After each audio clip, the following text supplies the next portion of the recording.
Você abre, Beth? Sim.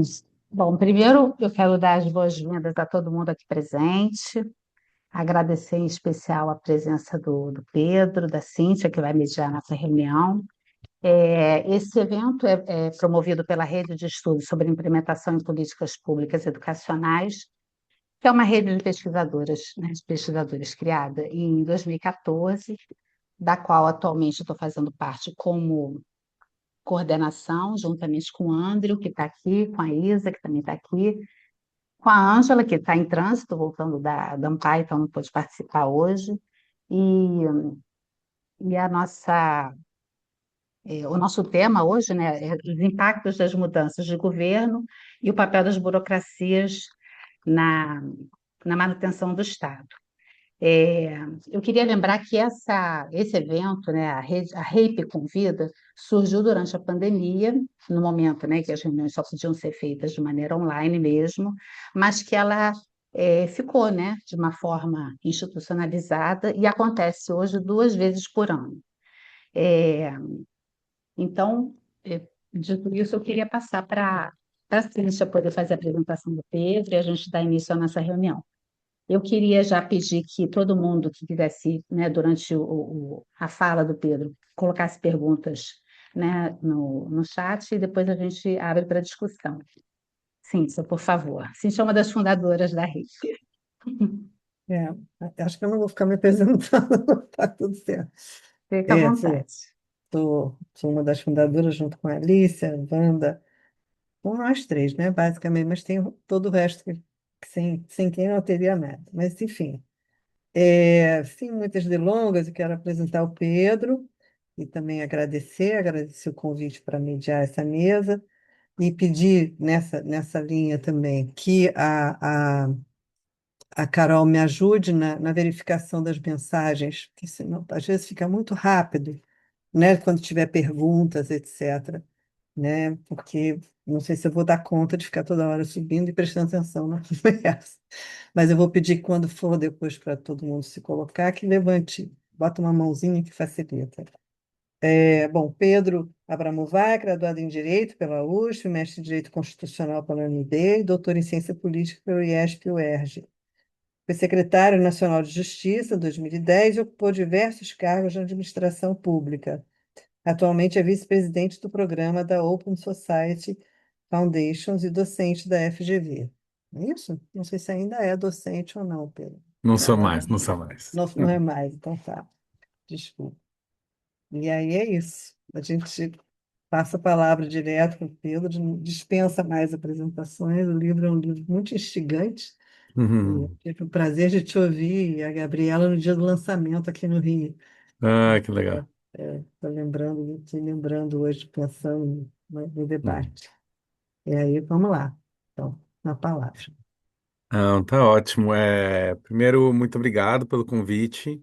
É, a gente, enfim, o livro a gente lançou há 4 anos atrás e relançou agora em inglês.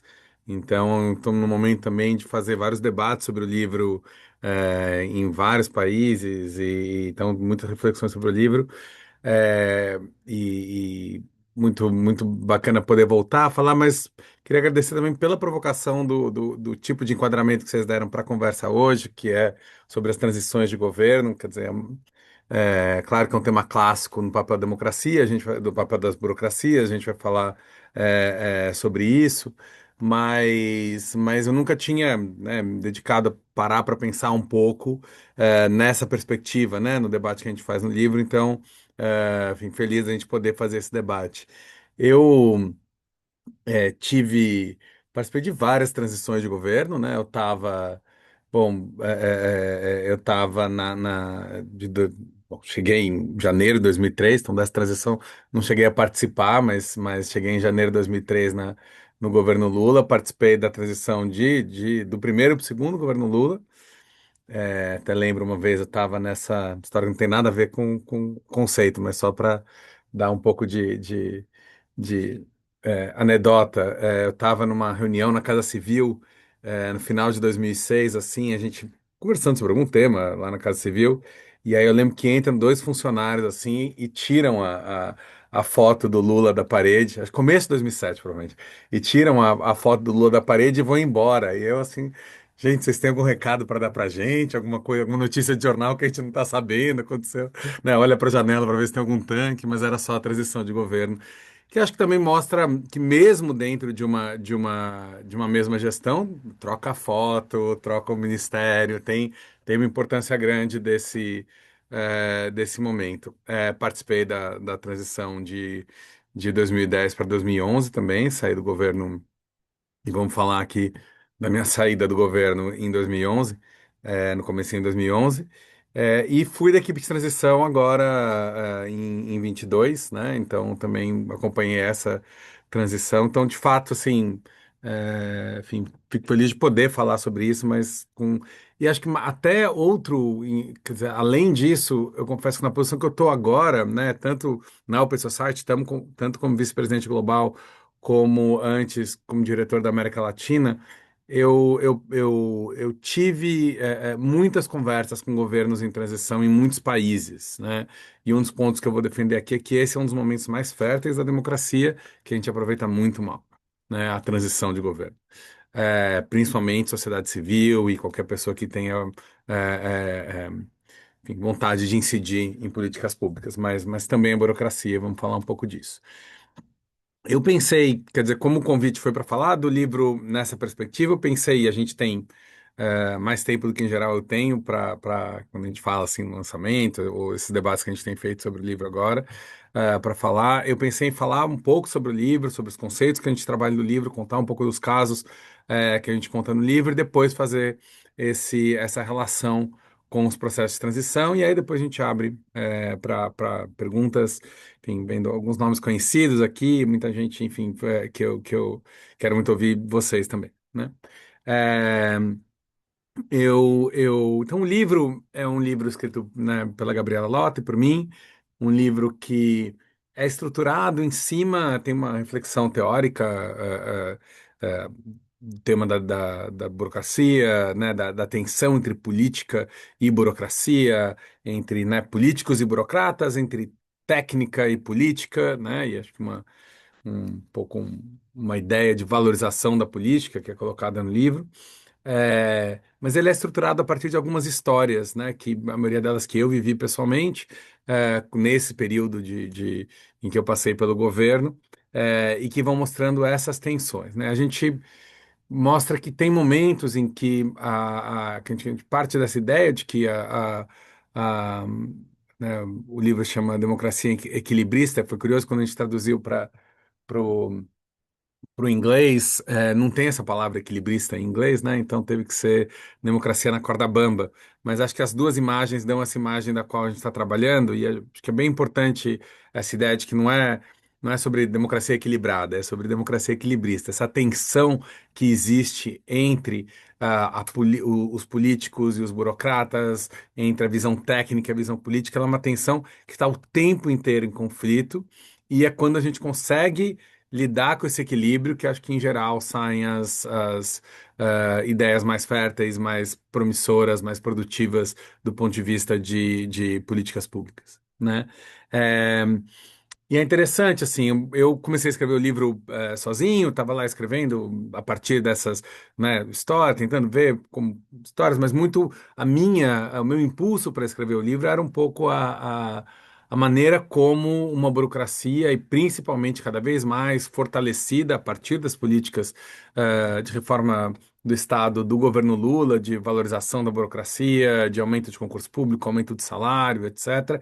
Aquela burocracia tinha se autonomizado e queria, quer dizer, muitas vezes se sobrepor aos políticos, à democracia, à visão política que a democracia trazia para o Estado. Esse era o meu incômodo primeiro ao querer escrever o livro. E quando eu estava escrevendo o livro e resolvi convidar a Gabriela para escrever comigo, ela um pouco me trouxe, principalmente porque quando a gente estava escrevendo, era durante a pandemia, Bolsonaro no governo, etc., ela trouxe muito a visão, olha, mas a gente também precisa falar, o título original, o livro que eu estava escrevendo, chamava O Fetichismo da Meritocracia. E acho que a ideia de democracia equilibrista veio do debate com a Gabi, que no qual ela trouxe muita ideia, mas também a gente precisa falar da valorização da burocracia, né? Quer dizer, a burocracia, principalmente, eu acho, a partir desses governos autoritários mais recentes, a democracia tem se mostrado absolutamente fundamental como força protetiva do Estado de Direito, da própria democracia, né? Então, essa ideia de equilíbrio foi ganhando força durante o debate nosso para escrever o livro.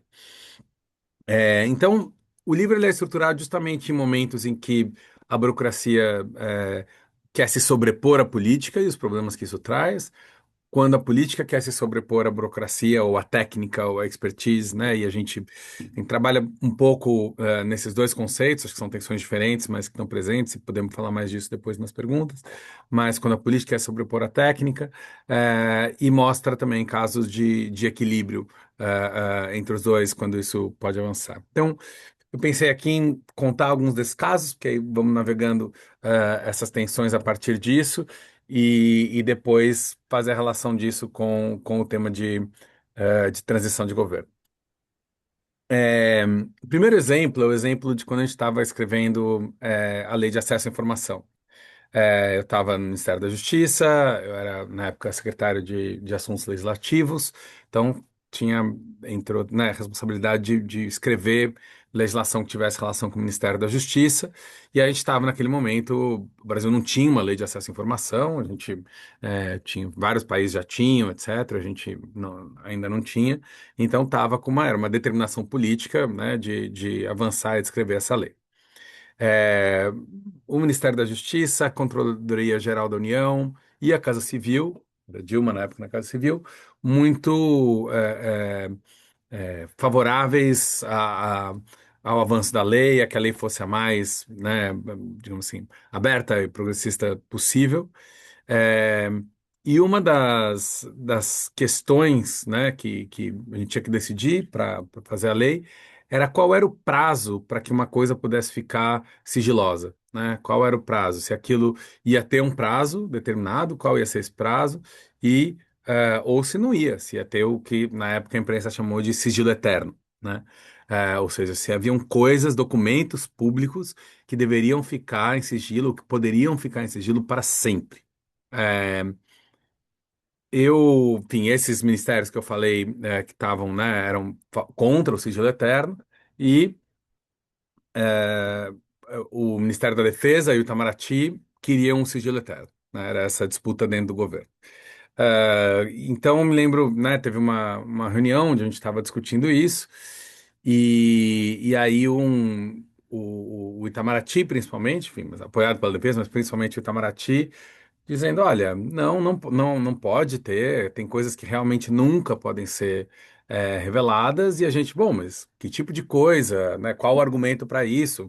Reunião e eles falam, olha, não, a gente não pode nem dizer que tipo de coisa, né? E a gente não pode nem dizer para vocês, porque vocês não são o Estado, né? A gente que é o Estado. Vocês estão aqui de passagem. Então, quem tem que decidir sobre isso somos nós que representamos né, a burocracia, etc. Enfim, o Estado, no fim das contas. E eu falo, olha, isso não é verdade, a gente está aqui representando, né, é, a democracia, é, é, dezenas de milhões de votos, etc. E a gente somos funcionários aqui também, temos que debater a partir de argumentos, e não nessa lógica. E a tensão foi indo, e eu falo, não, mas então, mas diga, quais são os temas, qual o risco, né? E até que ele falou, olha. Não, o risco máximo que eu posso dizer é que é um tema de fronteiras, né? Eu falei, olha, esse tema de fronteiras, eu posso dizer para você que eu sei, eu imagino do que você esteja falando, né? Eu acho que você deve estar falando sobre o risco de, né, saírem documentos de que o Barão de Rio Branco por exemplo, eventualmente pode ter subornado o árbitro que decidiu que o Acre ia ficar para o Brasil na discussão, né, no debate com a Bolívia.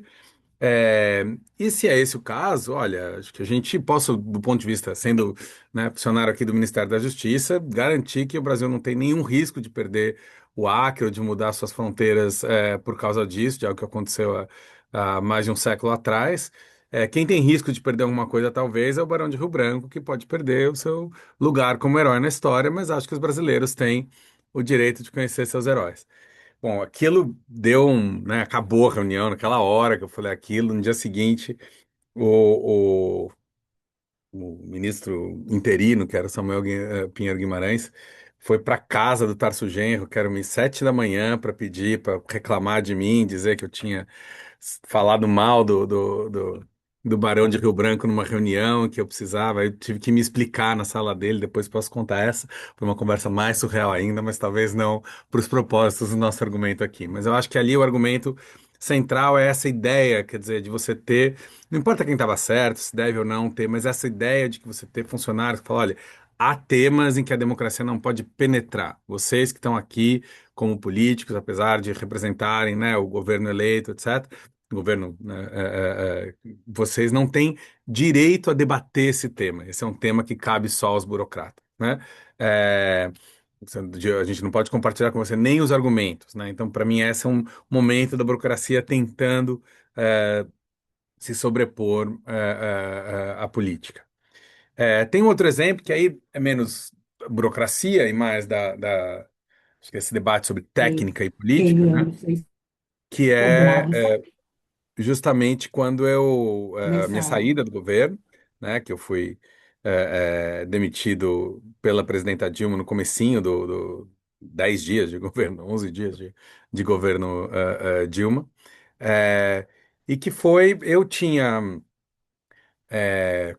no governo Lula, né, no Ministério da Justiça, trabalhado bastante o tema de drogas. A gente tinha, é, é, na verdade, eu comecei a me envolver com esse tema quando começaram, depois da aprovação de uma nova lei de drogas no Brasil, veio um grupo da Pastoral Carcerária, depois de um ano, assim, da aprovação da lei, falar comigo, trazidos pelo deputado Paulo Teixeira, na época,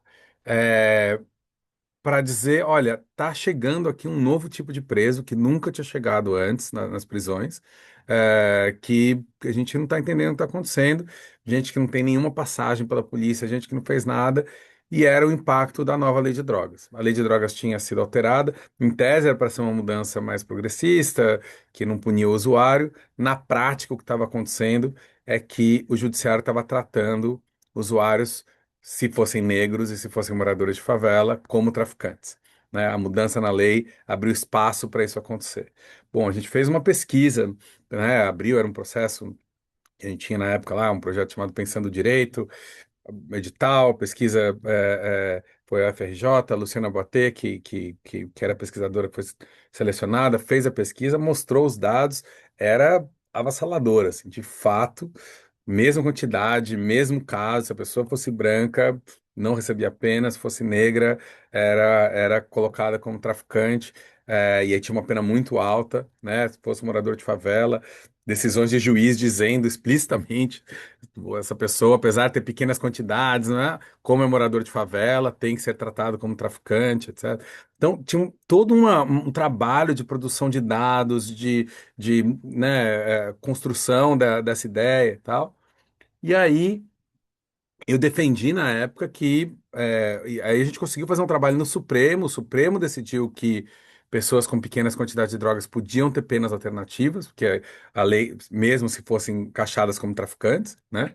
Se tivesse pequena quantidade, fosse réu primário, etc. Um pouco para falar, no fundo, essas pessoas são usuárias, né? E elas precisam estar fora do sistema penitenciário. É, e aí, aí nos primeiros dias de governo, quando terminei o governo Lula, eu era secretário nacional de Justiça, e aí fui indicado secretário de Política sobre Drogas, do governo Dilma.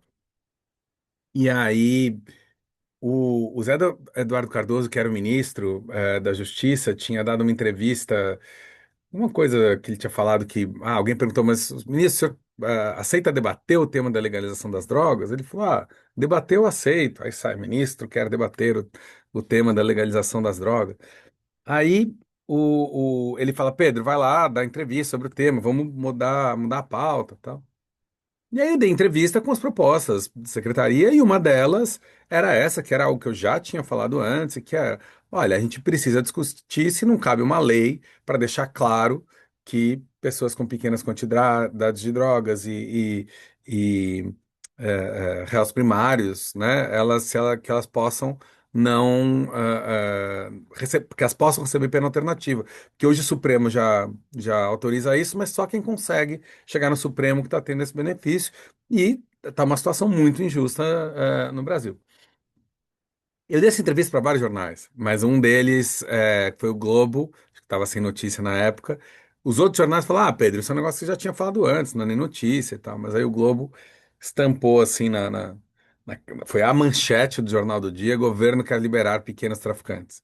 É, e aí a Dilma ficou furiosa, assim, com a, com a proposta, com a ideia. Enfim, não me chamou para conversar, chamou o Zé Eduardo e mais alguns ministros. Eu não, então não estava na sala, mas eu ouvi o depoimento de várias pessoas que estavam na sala, assim, que ela estava realmente muito nervosa. E ela dizia: nesse tema eu sou conservadora, isso não faz nenhum sentido, etc. Não existe pessoa com pequena quantidade de droga que não seja traficante. Isso é uma, né, tem que, enfim, essas coisas. E aí, enfim, pediu minha cabeça, eu fui demitido, a presidente era ela.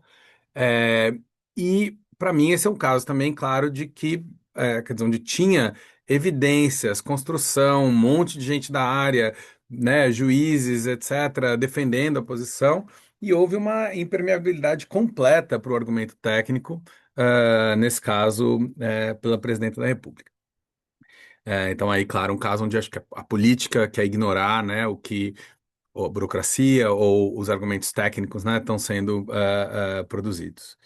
Eh, Tem um outro caso que eu acho interessante, porque ele é um caso também de desequilíbrio, mas não é de um querendo se prevaler sobre o outro, que é o caso do refúgio para o Cesare Battisti.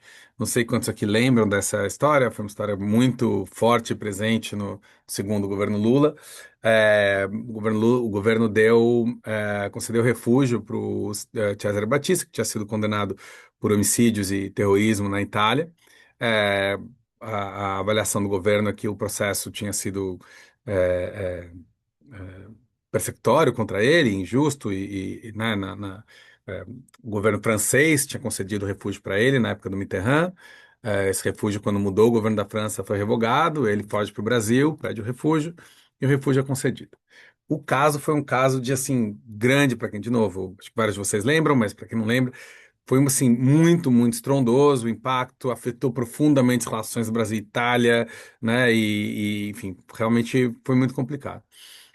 Mas o caso começa de maneira mais simples. A maneira como o refúgio é concedido no Brasil, ele é concedido pelo CONARE, pelo Conselho Nacional de Refugiados, que é um órgão técnico composto principalmente por burocratas indicados por diversos ministérios. Órgão que tinha concedido refúgio um ano antes para um padre ligado às Farc, acusado na Colômbia de dezenas de homicídios. Então, algo comum que esse refúgio tinha sido validado pelo Supremo por 10-1, se eu não me engano, um ano antes. É, e aí chega esse caso do Cesare Battisti e como que é a regra, né, do CONARE? A regra do CONARE é assim: se o CONARE concede refúgio, se esse conselho são 5 votos, concede refúgio, é, acabou, não tem como recorrer da concessão de refúgio. Se o canário nega o refúgio, você pode recorrer para o ministro e o ministro aí pode dar o refúgio. Então, eu me envolvi bastante com esse caso depois da história. Na história eu estava só como observador, da história que eu vou contar agora. Eu estava na sala do ministro, Tarso Genro, e aí estava o ministro e o Luiz Paulo Barreto, que era o secretário executivo do Ministério e era presidente do CONARE. Um servidor de carreira, com grande experiência na área de estrangeiros, assim, foi por muito tempo chefe do departamento de estrangeiros do Ministério. E aí ele foi falar com o ministro. E ele falou, ministro, eu estou aqui com um caso, que é do Cesare Battisti, é hoje, o Conário vai decidir hoje, e eu queria saber como que é para eu votar.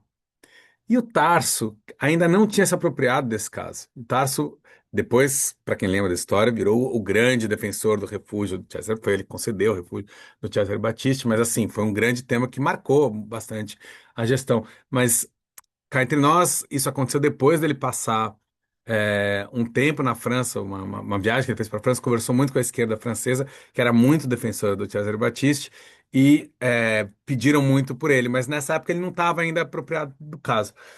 E aí, quando o Luiz Paulo pergunta para ele, ele fala: Não, Luiz Paulo, vota com a sua consciência. Aí o Luiz Paulo ficou meio assim, porque claramente o Luiz Paulo estava pedindo uma orientação, assim, né? E aí o Tarso ainda brinca, assim, o Luiz Paulo indo embora e fala: Você vai ver que vai ser 2-2, você vai ser o voto de Minerva. E dito e feito. Foi 2-2 e o Luiz Paulo era o voto de Minerva. Conhecendo o Luiz Paulo, e você pega os votos do Luiz Paulo em casos parecidos, ele provavelmente votaria pelo refúgio. Acontece que, justamente pela experiência que ele tinha no caso, sendo, né, burocrata, né, ele sabia que seria um caso muito, muito rumoroso, né? E claro, se ele fosse o Valdir Minerva, presidente do CONAR, em 3-2, essa pressão toda ia cair em cima dele, né? Quando o ministro vira para ele e fala, vote com a sua consciência, no fundo, o que o burocrata está escutando é: olha, você vai tomar a sua decisão, depois as consequências são tuas, né? E aí ele votou contra a concessão do refúgio, também pensando, bom, depois a coisa vai para o ministro. Se o ministro tivesse falado, olha, ou falado, nossa posição, se tem uma função aqui no Ministério, a posição do Ministério da Justiça é a favor do refúgio, ele teria votado pelo refúgio, o caso teria encerrado ali, Tarso nunca teria dado opinião sobre o caso, provavelmente seria muito difícil o Supremo rever o caso, né? Tinha encerrado, não teria criado toda a crise. Como não teve esse endosso político claro, o burocrata ficou numa situação de tomar a posição mais conservadora, que é algo que acontece muito. Quer dizer, quando o burocrata não tem um apoio político explícito, a tendência dele é de tomar a decisão mais conservadora, porque ele sabe se ele tomar a decisão mais arriscada, é, a consequência vai ser por ele, e aí ele tem que saber se ele vai ter ou não esse apoio político para sustentar a posição dele, né? Então, esse caso para mim é um caso que mostra que esse equilíbrio também ele é necessário até nesse tipo de diálogo, nesse tipo de aliança possível para enfrentar crises, né, e outras coisas enfim, equivalentes. Finalmente, antes da gente passar para a transição, só checando o tempo aqui, falando mais uns 10, 15 minutos, é isso ou... Tá, Isso, você ainda tem mais 15 minutos. tá bom. Pode falar. É o exemplo da lei seca, que eu acho aí foi uma coisa muito interessante em relação entre burocratas enfim, entre a política e a burocracia. O Tarso, também, ministro, pediu para a gente fazer uma revisão do Código de Trânsito. Ele falou: ó, o Brasil é campeão mundial de acidentes de trânsito. Será que não tem algo que a gente pode fazer para diminuir os acidentes a partir de modificação da lei? E aí eu, né, de novo, como secretário, fui atrás de estudos, mostrando como é que se davam as coisas e tal, e chamei para conversar os burocratas da área do trânsito do Ministério da Justiça, que é a Polícia Rodoviária Federal. É, e tanto os estudos que eu consultei, quanto na conversa com eles, é, muito claramente tem duas causas principais de acidente de trânsito no Brasil. E uma é álcool, ou pelo menos tinha na época que a gente estava dando isso. Uma é álcool e a outra era a colisão frontal, né? Em estrada que não tem separação das vias, né? Vai fazer ultrapassagem perigosa e acaba tendo colisão frontal. E aí, e álcool era a principal, né? E aí, na conversa com eles, falava, bom, mas se álcool é principal, assim, quando eu viajo para outros países, tá, é muito comum ter bafômetro, assim, eu nunca vi um bafômetro. No Brasil nunca aconteceu de separado, não tem, não existe. De novo, se pessoas talvez mais jovens aqui, talvez não lembram que essa era a realidade do Brasil até a edição da Lei Seca.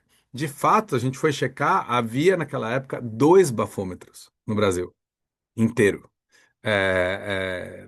Não tinha, não existia. Eu falei, bom, mas então por quê? Por que que vocês não, né? Vamos colocar. Ele falou, não, a gente não usa mais bafômetro porque a lei fala que você não pode produzir prova contra si mesmo, né? Então, todo mundo alega isso, ninguém assopra o bafômetro, a gente parou de comprar, parou de usar, porque não adiantava nada. Bom, então o problema é esse, o problema é uma questão na lei, na maneira como a lei está sendo aplicada, mas a gente tem aqui a disposição de mudar isso, né? Se a gente fizer isso, não, claro. Aí a gente teve uma ideia, a gente, enfim, construiu lá o raciocínio jurídico, que essa ideia, né, de que você não pode produzir prova contra si mesmo, é uma ideia do direito penal, ela não vale para o direito administrativo, né? Você não pode falar, não vou declarar meu imposto de renda, falando que eu sou gay porque eu vou produzir prova contra mim mesmo, né? Assim, claro que o Estado pode exigir condutas das pessoas no âmbito administrativo.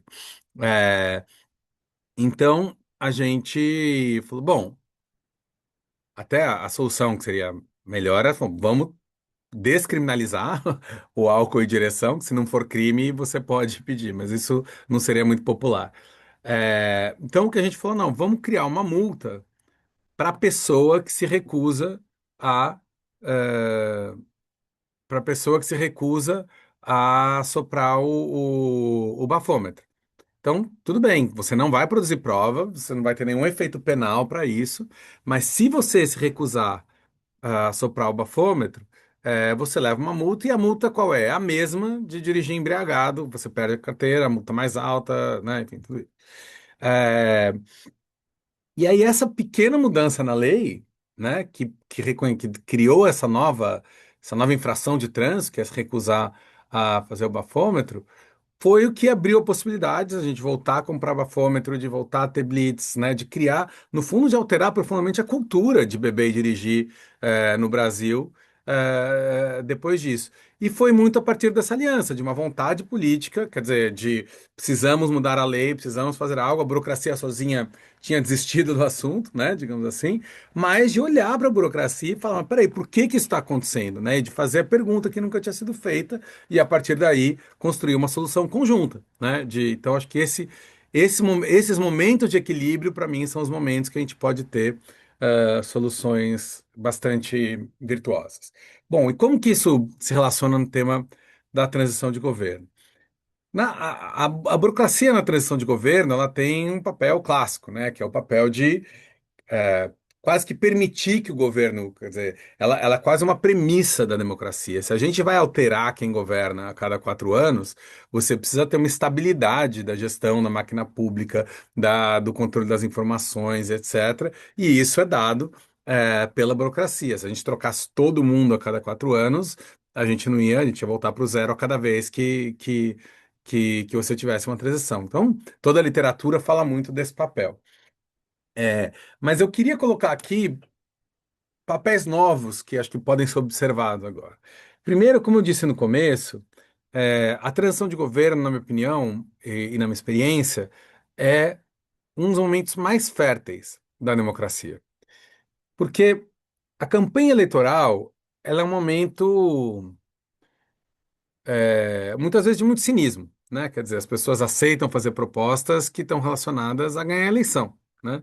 Elas aceitam falar sobre o futuro e falar etc., mas muito mais pensado e cada vez mais, né, com os grupos focais no que vai conseguir virar voto, etc., do que de fato na capacidade de você imaginar o que pode ser a gestão no futuro, né? É, a gestão em si, ela é muito facilmente capturada pelo presente, né? Ela é, ela é muito fácil quando você está, enfim, vocês que estiveram na máquina pública, né, que estudam isso, é muito fácil você tá completamente capturado pela crise do dia a dia, do dia seguinte, da semana seguinte, e como você resolve isso, e ao mesmo tempo, eu preciso entregar tal coisa. Mas tem um momento, um pequeno momento, que é de 2 meses na nossa democracia, em que você tem os atores políticos de verdade parando para pensar sobre o futuro, né? E falando, mas peraí, e agora? De verdade, não para ganhar voto, concretamente, o que que a gente vai fazer? Né? Esse momento, ele acontece muitas vezes nessa transição. Não é todo, porque, claro, tem um pedaço que ele se arrasta um pouco, eu diria, pelos 2, 3 primeiros meses do governo, né? Porque muitos ministros nem sabiam que ia ser ministro ou quase nenhum sabia, mas muitos ministros nem imaginam que vão ser ministros durante a transição. Mas aquele momento da transição é um momento em que a política está procurando ideias, a política está procurando criatividade, a política está procurando, está conseguindo um pouco olhar para o futuro e não só para o presente, né? E eu acho que as pessoas pensam um pouco sobre isso. De novo, tanto a sociedade civil, que em geral faz muita campanha para que as pessoas assinem o compromisso durante a eleição, etc., tal, para que se comprometam com determinada coisa.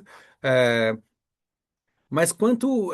E aí, durante a transição, tá todo mundo cansado e fala: bom, quando o governo começar, a gente volta, né? Eu acho que esse momento é um momento muito, muito chave, né? Mas também para a burocracia por vários motivos. É, Primeiro, porque sim, a burocracia tem ideias, né? As pessoas que estão na burocracia. E esse momento é um momento onde os políticos estão mais também dispostos a ouvir a burocracia. Eles estão chegando no Estado, seja mesmo a transição para o mesmo governo, etc. É um momento onde você senta com as pessoas que já estavam no governo e fala qual é a situação, o que estava dando certo, o que estava dando errado. Esse momento, digamos, que a gente viveu na lei seca ali ele acontece quase que permanentemente durante o processo de transição. E acontece muito pouco, infelizmente, durante o governo. Então, tem uma coisa de conseguir estar aberto para essa discussão, atender os chamados, participar das equipes de transição, tentar fazer avançar ideias, né? Durante a transição de verdade oficial, né? E esse governo de transição, criado pelo Fernando Henrique no final do governo dele, mas eu diria também nesse período de início de governo, tem muito mais abertura para ideias e para criar esse ciclo virtuoso entre burocracia e, e política, né, do que em outros lugares. Assim, uma capacidade de inovação, de testar coisas, de mostrar, falar sobre o que não está funcionando, né? É um momento em que quem está entrando não tem compromisso com os erros do passado, né? Então, enfim, se é uma transição para governos diferentes, principalmente, né? Então, tem espaço para falar sobre o que não está funcionando. E eu acho que também a gente precisava sistematizar melhor, eu acho, o quão poderoso pode ser esse momento de interferência, e principalmente nessa relação entre burocratas e políticos. Mas claro que acho que tem uma nova função também para esse momento e que diz respeito à transição para governos autoritários, né? Que a gente, enfim, tem visto em tantos lugares, que, como eu disse no começo, acho que é algo. E a Gabriela Lota trabalhou isso muito mais que eu, né? Fez pesquisa sobre com servidores no governo Bolsonaro, tentando entender justamente a resistência dos servidores durante o governo Bolsonaro, e tem estudado isso no mundo inteiro. É, mas esse novo papel da democracia, que é um papel da burocracia, que é um papel de proteção da democracia, de proteção do Estado de Direito em governos autoritários, ele tem na transição um momento muito, muito importante, né? Então, conseguir, durante a transição de governo, mapear de um lado, quer dizer, pensar em formas de proteção, né? Entender quem vai ser atacado, né? E a gente viu o tipo de perseguição, pensar como proteger dessas perseguições. Acho que a gente conseguiu resistir a muitas perseguições, né? Buscar apoios jurídicos de organizações da sociedade civil, de sindicatos, mobilizar, né? Um pouco criar vacinas contra essas perseguições que acontecem na burocracia. A gente viu o que aconteceu no IBAMA, a gente viu o que aconteceu, né, em tantos lugares, na FUNAI, em tantos lugares, bom, no Ministério da Educação, em tantos lugares governo Bolsonaro, é, se preparar para esse momento, não esperar acontecer, é muito importante. Acho que tem um segundo elemento que é informação. Garantir segurança da informação, informação que as pessoas têm, que foram, né, há uma devassa de informações também nesses momentos, que é muito, a gente viu no governo dos Estados Unidos, né, viu aqui, e se preparar para isso, conversar com organizações também da sociedade civil, com universidades, pensar como criar mecanismos de proteger informação.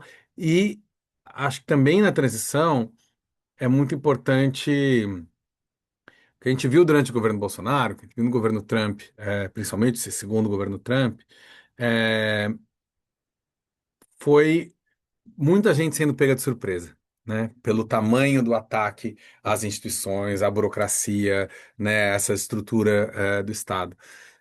Aqui no Brasil, por exemplo, se isso acontecer de novo, a gente não pode ser pego de surpresa, né?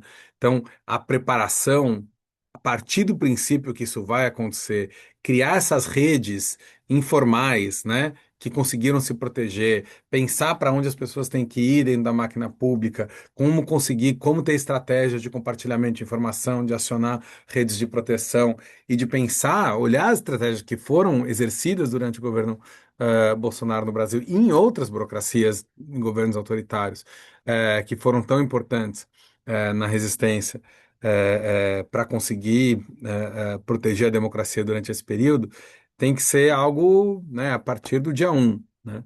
Então, eu acho que esse momento de transição é um momento que tem que ser, em caso de vitória, né, autoritária, tem que ser um momento claramente preparatório a partir das lições que a gente tem para enfrentar com tudo que a gente já sabe sobre isso, reconhecer que a burocracia tem um papel, um dos papéis mais importantes na resistência a esse autoritarismo competitivo, como a literatura chama, onde, né, ele está disputando eleições para a proteção do Estado de Direito durante esse período.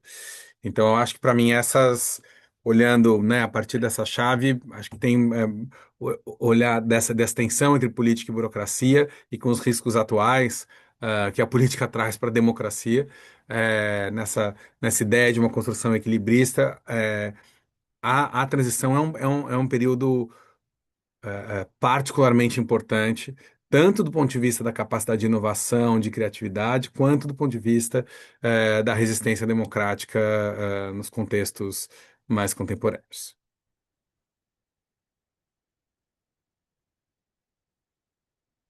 Obrigada, Pedro. Eu fiquei com um monte de pergunta que eu vou só falar algumas coisinhas para ajudar a animar o debate aqui, porque eu acho que há muita coisa para debater, né? Porque nós somos todos pesquisadores, professores, né? Alunos de pós-graduação, basicamente todos da área de educação, né? E na educação pública brasileira, as carências burocráticas são muito grandes. Nós temos poucas burocracias bem constituídas, né, consolidadas, etc. Mesmo no Ministério, embora não estou dizendo que não haja, mas são poucas, né? Quando você vai, então, não vou nem falar dos municípios, porque aí é um desastre quase total, vamos falar dos estados, né? Você tem um histórico, isso também foi uma das razões da gente convidar você para discutir, né? É um histórico de ocupação da burocracia, mas não por burocratas. É Uhum, a ocupação política do que seria o lugar da burocracia, uhum, né? uhum, Então, você tem poucas coisas que permanecem, né? Muitas vezes, né? No caso dos municípios, então, há requinte de trocar todos os diretores de escola, todas as pessoas da secretaria, sabe assim, tem um bota fora e traz outro, etc. E às vezes isso não acontece por falta de quem botar dentro, porque eventualmente não interessa, ninguém quer ter esses salários, entendeu? Tem isso também, né? E acho que claro. são de burocracias diferentes. Então, a gente tem um problema, talvez, a mais do que isso, né? A educação pública, ela é multinível, né, no Brasil. Então, são Então, uma coisa tem uma autonomia dos entes federados também, que se é bom por um lado, isso pode também abrir espaço para, eu diria, quase que uma anomia burocracia, que isso faz algum sentido, mas Claro, assim, claro. uma coisa assim, né? E acho que também, é, como vocês também colocam no livro, né, isso não deixa de fora todo o fantasma do clientelismo, enfim, do corporativismo também tem, né? E se há um espaço que eu diria, até orgulhosamente não tem muito consenso, não tem muito consenso. Por outro lado, isso também é um problema, né? Porque você conseguir arregimentar forças em torno de para onde deve ir, né? Você conversa aqui, você já não tem consenso. Então, acho que a gente tem questões talvez mais complicadas do que outras áreas. Por outro lado, é uma turma muito grande, né? Tem muita gente, tem muita gente trabalhando nas escolas, enfim, a rede pública atende, né, 80 milhões de alunos, não é pouca coisa. Então, e ninguém dá muito valor a isso também. Então, a questão da valorização pública, Uhum. política, né, da questão, eu diria que é uma das questões que está no fundo do nosso problema nas transições também, né? Juntar pessoas que pensem de uma determinada maneira e que arrisquem alguma coisa já é difícil.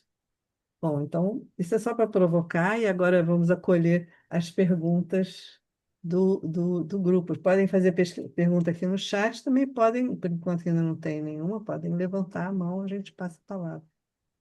Vamos fazer assim, Carol, porque senão não tem ainda nenhuma no chat aqui que eu estou vendo. Sim, podemos. Eu queria começar, na verdade. Então vai. Na verdade, eu queria provocar um pouco mais essa questão do uso das evidências. Eu acho que ficou muito claro na sua fala sobre o caso do porte de drogas, né? De como as evidências são mobilizadas e podem ser mobilizadas de diferentes formas pelos atores, né, no curso da implementação da formulação de políticas públicas, e que como essas evidências são reconhecidas e como essas evidências são mobilizadas vai depender do ator, né, e de como ele enxerga a importância da evidência. Então, não necessariamente a evidência que é trazida, por exemplo, pela universidade vai ser reconhecida como uma evidência importante, né, para a implementação, para a formulação da política, assim como, por exemplo, a gente teve nesse período aí. é, digamos assim, no governo Bolsonaro, né?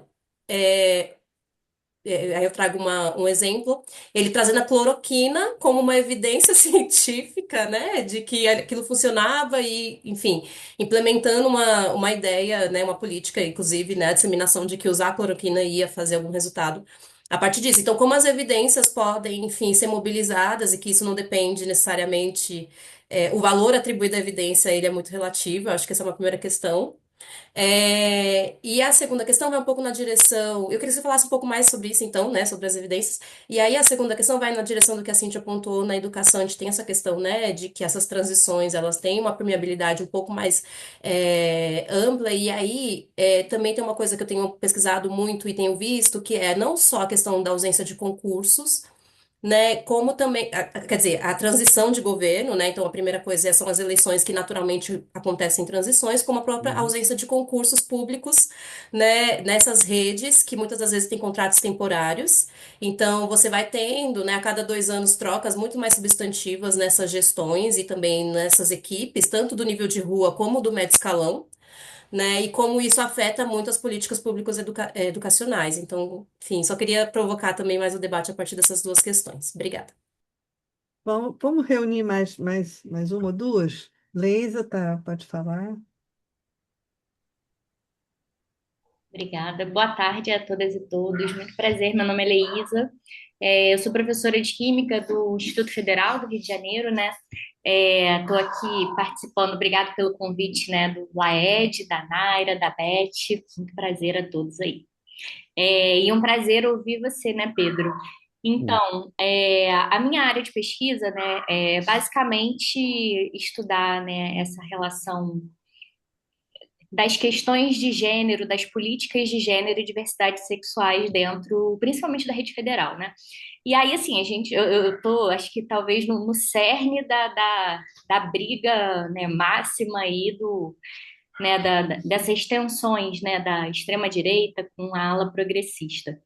E aí, puxando um pouco do que você falou aí, a sua fala um pouco final, eu queria colocar uma pergunta, assim, de quais maneiras, sobre a sua ótica, né, você acha que a gente, enquanto burocrata de nível de rua, pode se articular para ou o que a gente pode fazer, né, para uma possível ascensão aí da extrema-direita de volta ao poder, considerando que a gente está sendo atacado, que a saúde mental, né, dos docentes está extremamente vulnerável, que a sala de aula tem se tornado cada vez mais violenta, né, e, enfim, com, com enfim, violência extrema, né, inclusive, né, com feminicídios e tudo mais. E assim, é isso, como é que a gente nesse momento consegue se reorganizar, o que a gente pode tentar fazer para se preparar, como foi esse seu ponto aí final, né? Obrigada. Eu vou passar a palavra para a Renata e depois a gente. Edson, vou te pedir para esperar a próxima rodada, pode ser? Renata. Boa tarde, Cíntia. Prazer revê-la. Boa tarde, professor Pedro. Sua fala muito provocativa, na verdade, né? E eu estou preocupada, como sou da educação e sou da gestão educacional, né? Trabalhei já aí com a Cíntia. Então, a minha preocupação é com esse burocrata de médio escalão, ou de nível de rua, né? Direção escolar e as próprias equipes escolares, porque falo de São Carlos, São Paulo, tá? Então, falo do estado de São Paulo, que talvez seja um dos estados da federação que tem mais burocracia concursada, burocracia de carreira, né? Inclusive, eu fui supervisora da rede, que é uma categoria pequena no estado, 1.500, 1.600 pessoas, que seriam, vamos dizer, os guardiões, né, da educação no estado. E essa questão que você colocou da transição de governo, a gente viveu isso assim, límpido e claro, nos muitos anos que o José Serra e o Geraldo Alckmin se sucederam. O mesmo partido, mas era assim: saía a secretaria inteira, era outro pessoal que entrava, uma outra mentalidade, muito frequentemente um querendo passar por cima dos programas do outro ou esvaziar por dentro os programas do outro para projetar os seus próprios programas. Então, o que eu quero chegar é o seguinte: nós estamos vivendo essa realidade aí da extrema-direita, que você, como estudioso da democracia, quem sou eu, né? Mas a gente estuda um pouco isso também, vai concordar comigo que isso está acontecendo, entre outras coisas, por meio da democracia representativa. Essas pessoas estão sendo legitimamente eleitas, tá? E o que acontece? Quando elas chegam ao poder, elas querem implementar mudanças, né? E aí você tem uma resistência que é meio que, quando é um partido mais à direita, vamos dizer assim, uma resistência meio que natural, vamos dizer, dessa burocracia, e eu estou falando de diretores, de professores, uma resistência a qualquer tipo de mudança. Entendeu? Mesmo que ela não seja uma mudança, vamos dizer assim, autoritária. Vou dar um exemplo bem objetivo: a questão de resultados de avaliação externa. Então, a gente sabe que as avaliações externas, como política pública, elas deveriam gerar políticas públicas, mas nem sempre isso acontece. No entretanto, a gente também não pode dizer, e cair para outros termos, que a avaliação externa não mede nada. Não mede o rendimento de um sistema, não mede o rendimento de uma escola, né? Então, o que eu quero dizer é o seguinte, assim, fica uma radicaliza, entendeu? De uma forma que quem perde é o aluno. É isso que eu sou. Quem está perdendo são as crianças, entendeu? Porque tem uma linha educacional que não abre mão, por exemplo, de rejeitar a avaliação externa, e dizer, não, isso não presta, isso nós não queremos.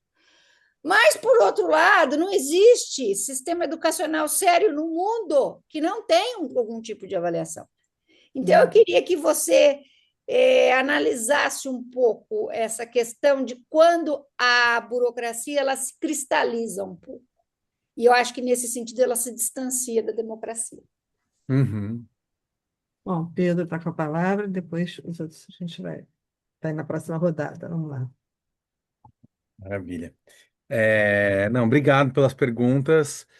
É, Carol, começando com a sua, principalmente esse tema das evidências, né? Acho que, assim, em primeiro lugar, acho que uma das lições que a gente tira desse debate, assim, é que não tem produção de evidências que seja neutra, né? Não tem essa ideia de que não. é, uma acho que uma das grandes falácias de um certo olhar para a política, e que usa muito o discurso de ser da ideia de baseado em evidências, etc., é a de que uma pessoa bem treinada é capaz de encontrar a solução correta para qualquer problema de política pública. Primeiro ponto disso, não tem uma solução correta, né? Existem soluções que vão ter ganhadores, perdedores, disputas políticas, etc., para um lado, para o outro, né? A gente está numa lógica distributiva.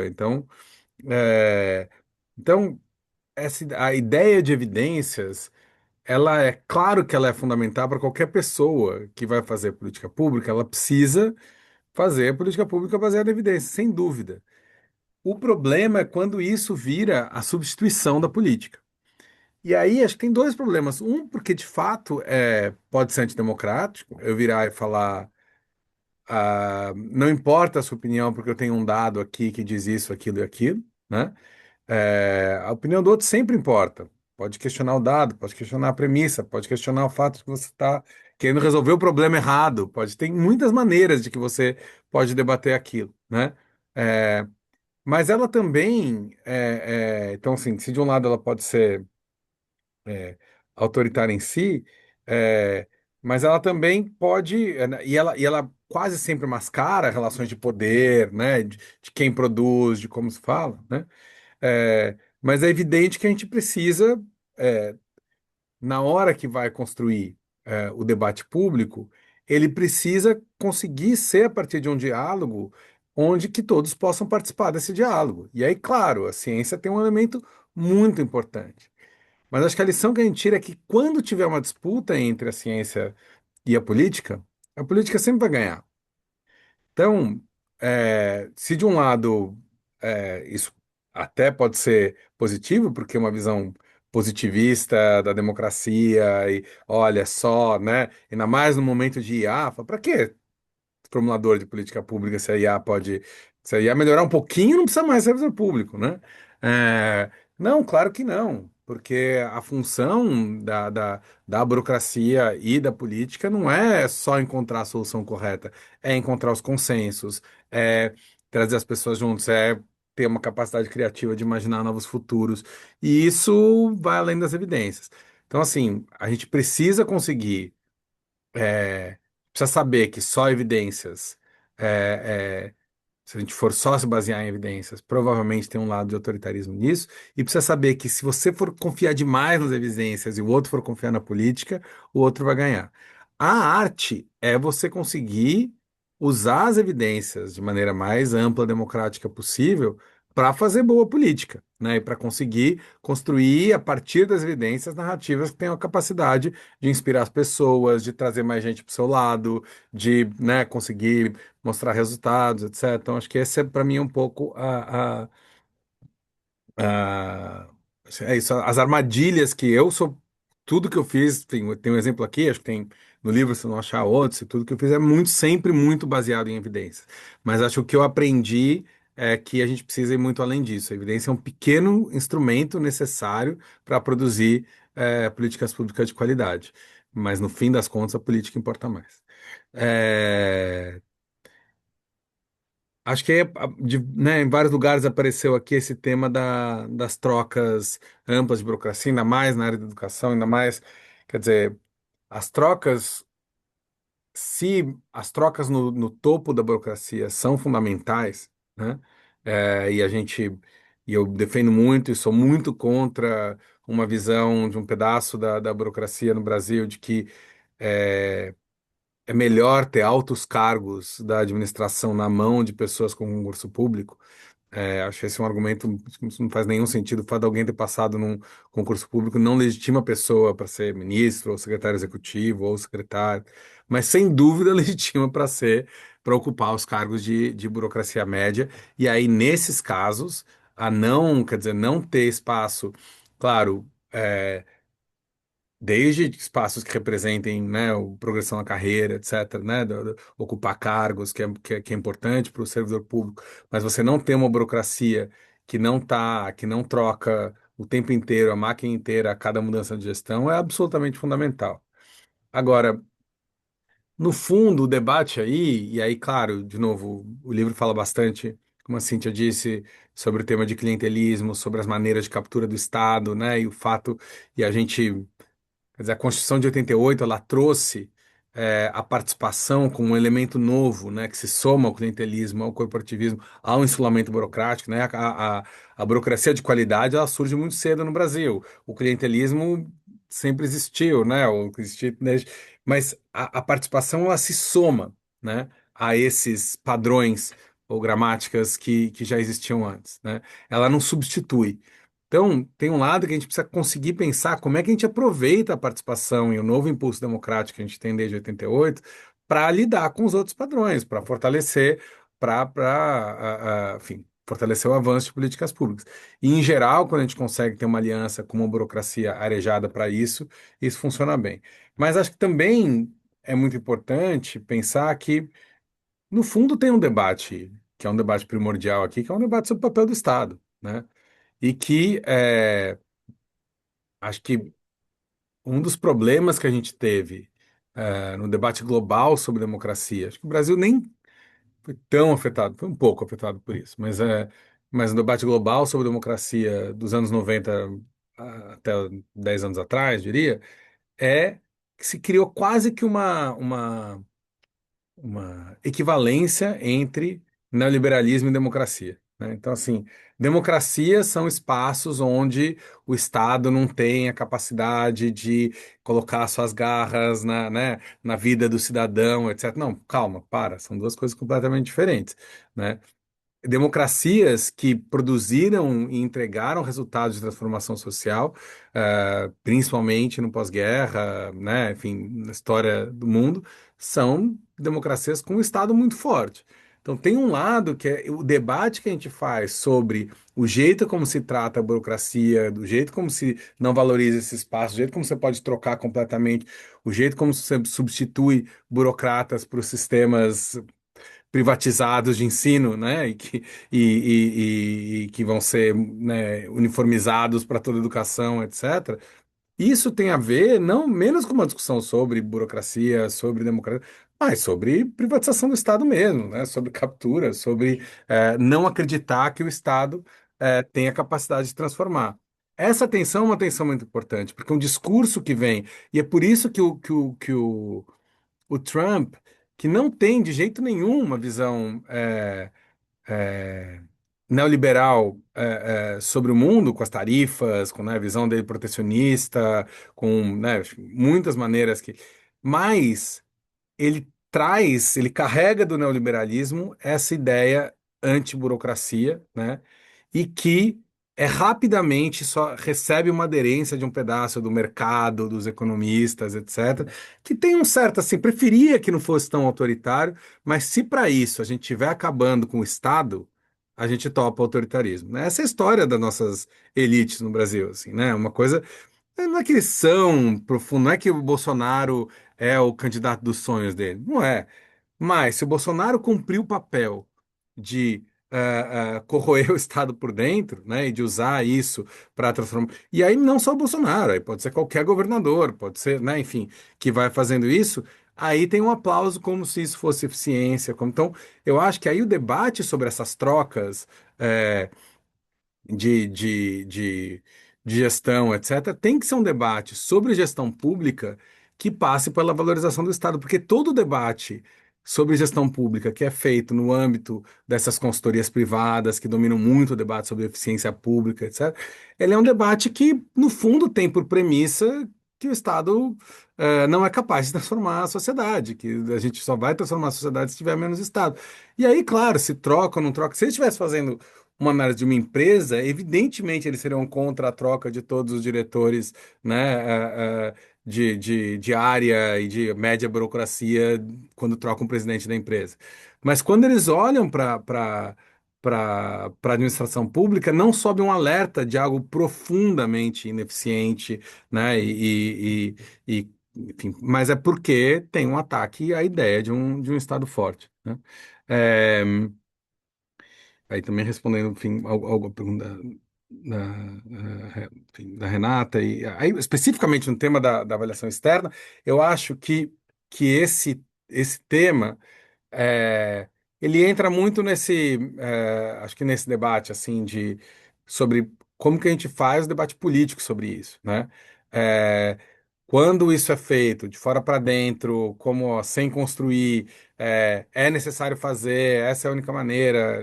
Não estou dizendo de jeito nenhum que é isso que é o jeito que você colocou, Renata, mas muitas vezes foi colocado assim no debate público, e isso é impossível, né? Então, você conseguir trazer gente para apoiar isso.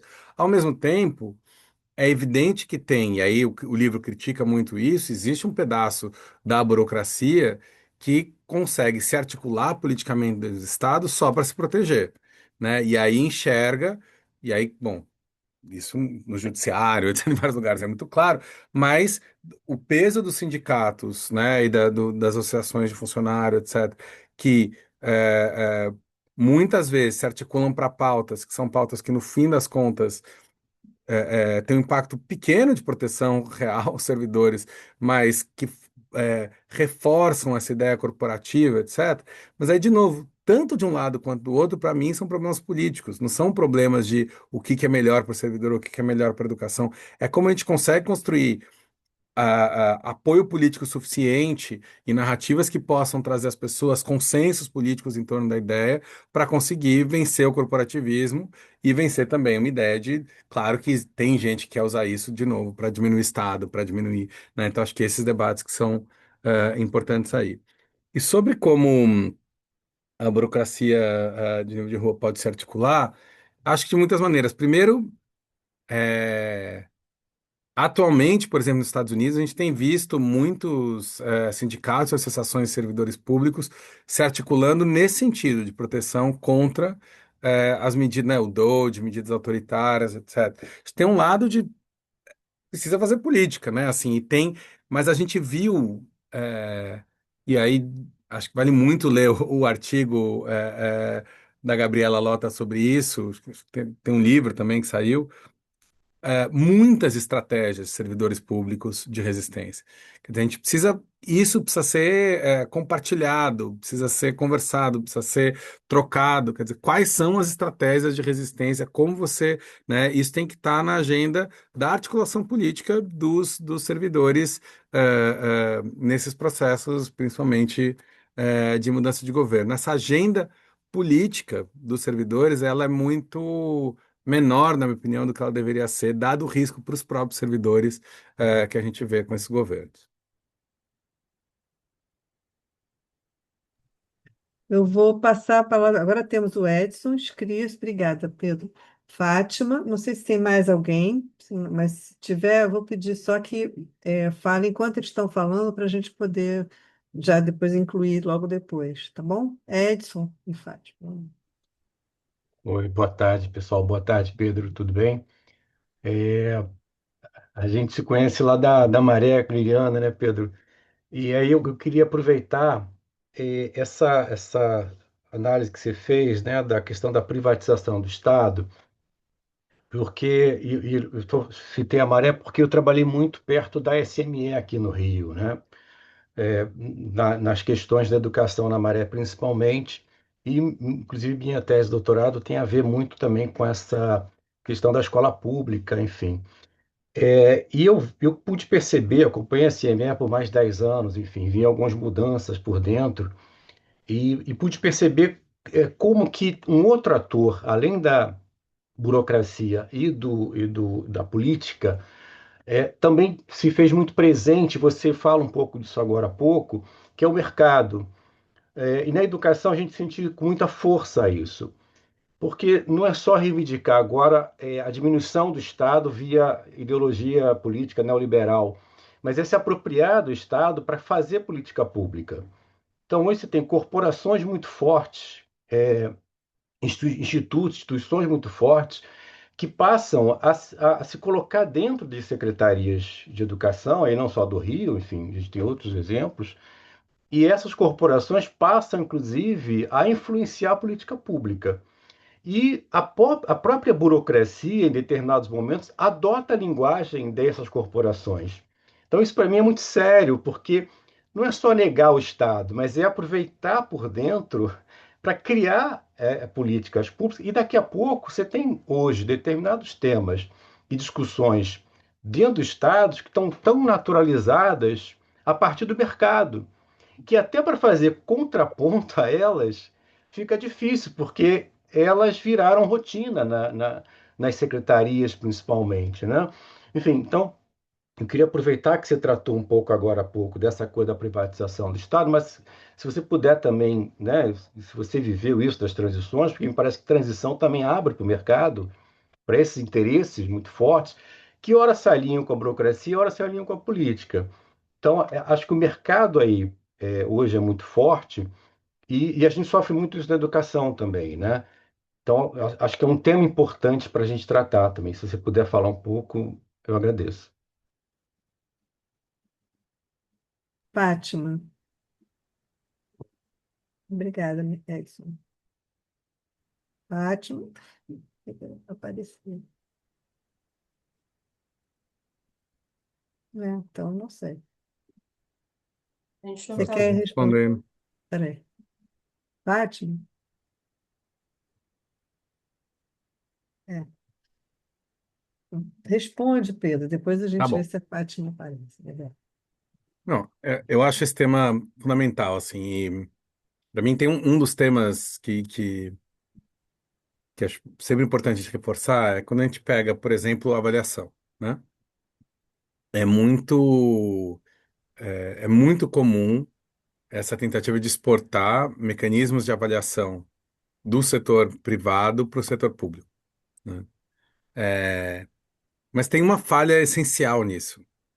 O setor privado, quando ele vai fazer uma avaliação, o resultado é a coisa mais fácil de medir do mundo, porque é lucro.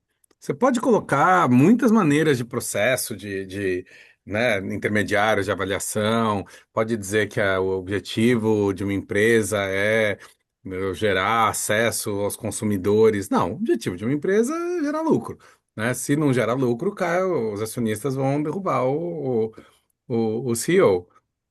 E lucro é muito fácil de medir, né? Então, entrou ou não entrou dinheiro. Então, eles querem trazer as tecnologias que eles desenvolveram para medir a coisa mais fácil do mundo, para tentar medir as coisas mais complexas do mundo, né?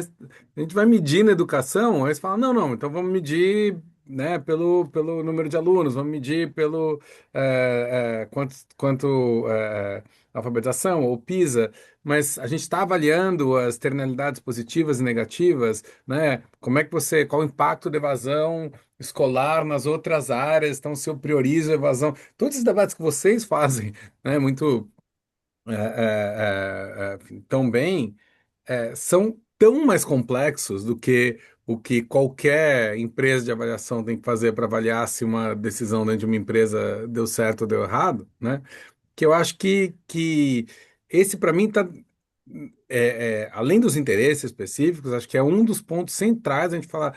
É claro que a gente precisa ter mais avaliação, é claro que a gente precisa ter mais rigor, mas importar lógicas de mercado para além né, dos interesses, ela em geral, para as políticas públicas, em geral, é um mau jeito de você avaliar ou ter bons resultados.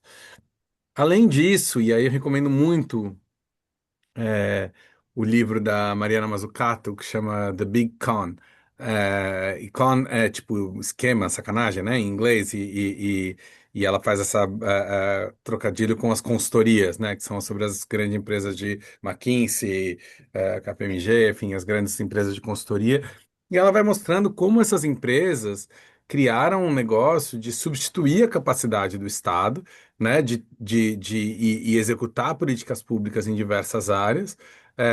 Em primeiro lugar, como se elas fossem neutras, né? Como se elas não estivessem defendendo um tipo e uma visão de política pública específica e aliada, claro, com o interesse de mercado, mas ideologicamente alinhada, com um determinado grupo, né? E que vão retirando a capacidade do Estado. Ela mostra casos, por exemplo, quer dizer, todo o sistema de vacinação Covid na França foi não desenhado pela McKinsey, mas implementado pela McKinsey. E aí tudo que a capacidade que o Estado teria de aprender sobre vacinação, sobre crise e etc. durante o Covid desapareceu completamente, além de ter dado errado em muitas horas. Mas você nem tem um aprendizado com aquilo porque não foi nem o Estado que fez, né? Então, eu acho que né, quando a gente tem sistemas de ensino que vêm de fora, além do interesse concreto, é claro que o peso das empresas de educação, né, não vou nem entrar nisso, no mundo da educação é gigantesco, mas o debate sobre como isso retira as capacidades do Estado e vai criando profecias né, cumpridas, se você desenvolve sistemas de ensino fora do sistema de educação, coloca eles dentro do sistema de educação. O professor não tem mais nenhum papel porque aquilo tudo já está desenvolvido. Você não aprende nada com aquilo. E aí depois, se você tira aquilo e coloca o professor também já não vai mais saber. Quer dizer, isso é uma loucura. E a premissa disso é uma premissa de que o Estado não tem capacidade, que o setor privado tem, o que não é verdade. Não tem nada que indique que o setor privado tem uma capacidade maior de gerar transformação social do que o Estado. E essa é uma disputa, de novo, uma disputa política que a gente tem que fazer em recuperar a ideia de que não tem transformação social sem o Estado. Acho que e de fato, e aí eu acho que esse também é um ponto importante, porque é, tem ficado cada vez mais recorrente no debate público mundial uma ideia de que as democracias não têm capacidade de entregar, né? Olha só para a China. A China consegue construir uma ponte em 6 meses, né? Olha só como se os estados autoritários tivessem a capacidade de entregar coisas que a democracia não tem, então, né? Por que viver em democracia? Mas isso não é verdade, né? O que não tem capacidade de entregar é o neoliberalismo, né? É o Estado mínimo, e a gente foi aproximando a democracias disso. As democracias, como eu disse aqui, o New Deal tinha uma capacidade do Estado de entregar em um ambiente absolutamente democrático enorme, né? Quem tirou essa capacidade do Estado de entregar, ou só a social-democracia europeia tinha uma capacidade enorme, tão grande quanto a China tem hoje, né? Quem tirou essa capacidade de entregar foi você ter diminuído essa capacidade do Estado. Quem tem entregado foi quem apostou na capacidade do Estado de transformação, fez isso, né, que foi a China, fez isso, infelizmente, de forma dentro de um Estado não democrático.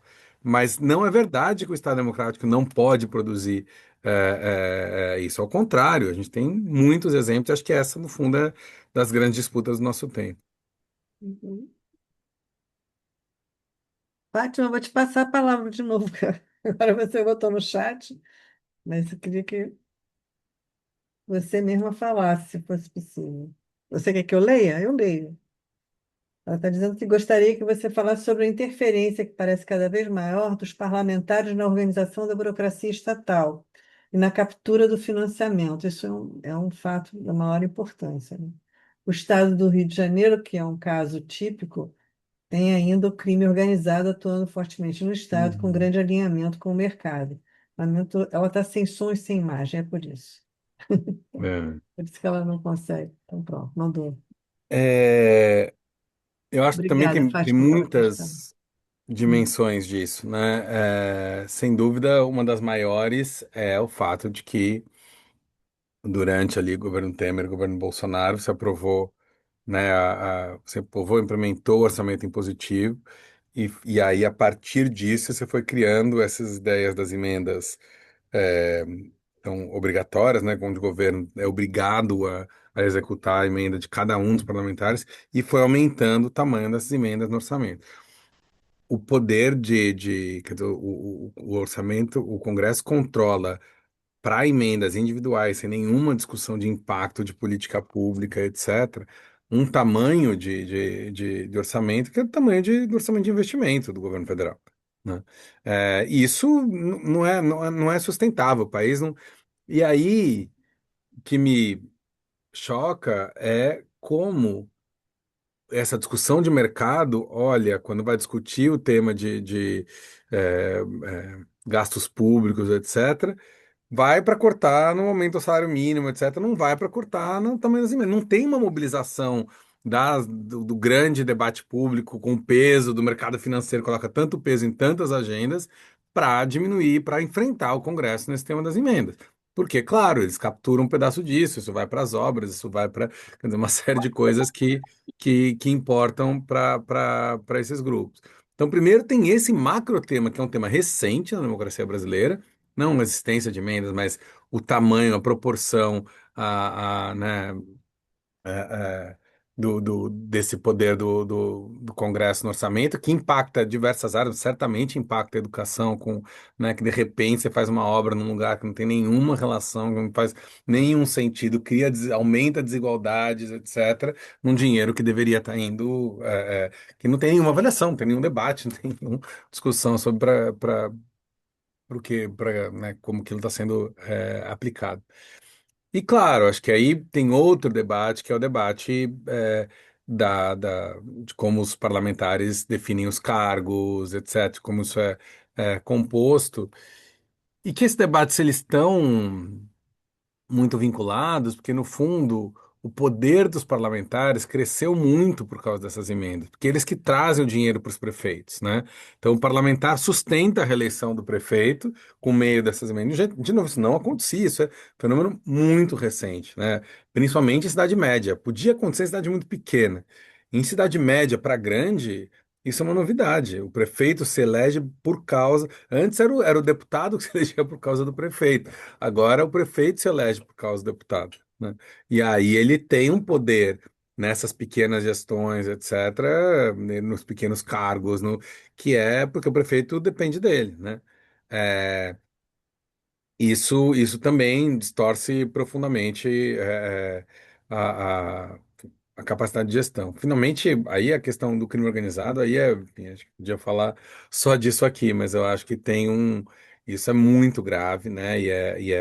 E também é reforçado por todos esses mecanismos de fortalecimento do papel individual do parlamentar, né? Aí todo o debate que a gente podia, né? Temos pouco tempo para começar, mas sobre reforma política, sobre voto em lista, quer dizer, o voto de lista aberta com voto uninominal que a gente tem no Brasil, certamente fortalece todos esses problemas que a gente está discutindo aqui, né? Onde você tem no fundo, os deputados são eleitos com voto relativamente com pouco voto, tem muito voto desperdiçado, né?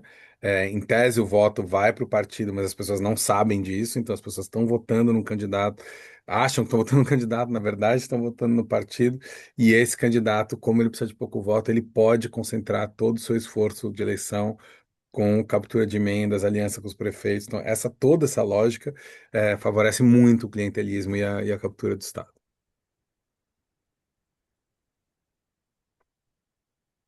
Certo, eu não sei quem quer falar agora, assim, bom, não quero tomar a palavra de novo, eu falei nisso também. Eu acho que a gente vive na educação essa questão toda. Vou provocar só.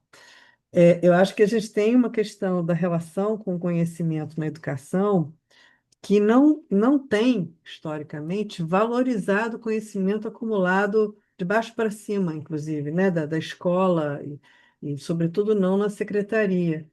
E há um divórcio entre a burocracia, muitas vezes, né, entre a burocracia de médio escalão, de alto escalão, então isso fala, né, essa burocracia meio de nível de rua, ou médio nível de rua que está na escola, né, a comunicação, quando se faz, é uma ordem que baixa, não é uma coisa. E, no entanto, todos estão, em princípio, lidando com a questão do conhecimento. Então, avaliação, todas as coisas são conhecimento.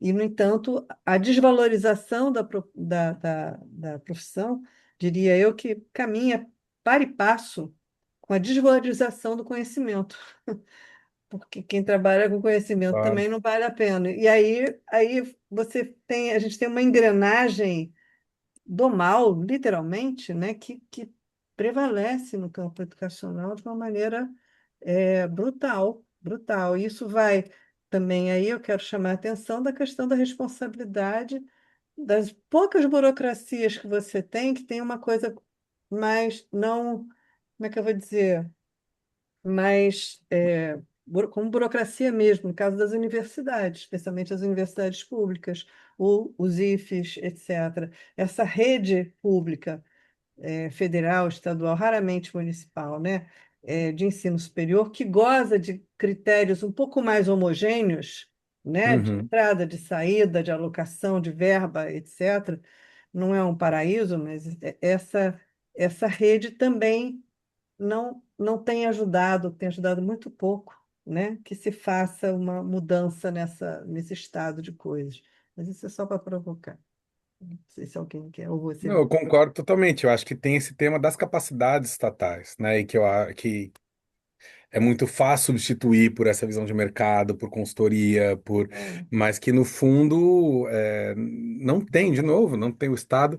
A aposta no Estado como elemento de transformação passa por fortalecer capacidades estatais, o que É. na área da educação é principalmente a capacidade humana, né?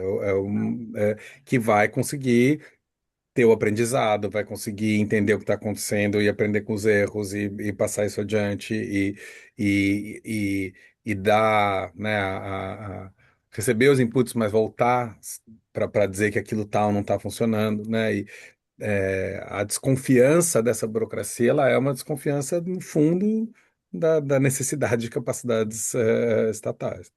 Uhum. Bom, mais alguém? Não sei. Não queira falar. Fazer mais uma provocação. Ana Cláudia, você tem um sinal?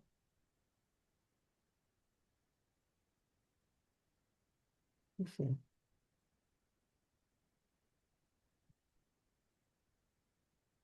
A gente vai ficar por aqui, então vamos ficar por aqui. Posso falar?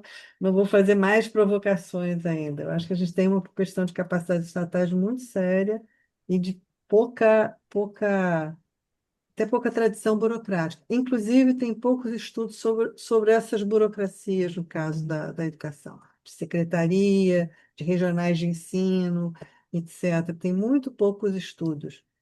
É uma área que carece de entender melhor e tentar ver se dentro dela você pode encontrar capacidades que estão sendo constantemente, eu diria, passadas por cima, na verdade. Então, aí você não tem nem, junto com a desvalorização da profissão, você acaba não tendo muito para onde correr. É difícil, é uma revolução muito grande. Mas, enfim. Queria, se ninguém tem mais nenhuma pergunta, nem nenhuma questão, eu quero agradecer muitíssimo a Pedro e a todo mundo que esteve aqui, a Rep também, pelo convite. E vamos tocar. A trincheira está colocada agora, né? Não é muito fácil trilhá-la. Eu Então, agradeço muito também, muito, para mim, muito interessante, muito rico o debate. que bom. Muito obrigada. Gente, eu queria só pedir que a gente abrisse as câmeras para fazer um Ah, print é. da tela, por favor. Se alguém Uhum. puder, quem está com a câmera fechada, puder abrir, agradeço.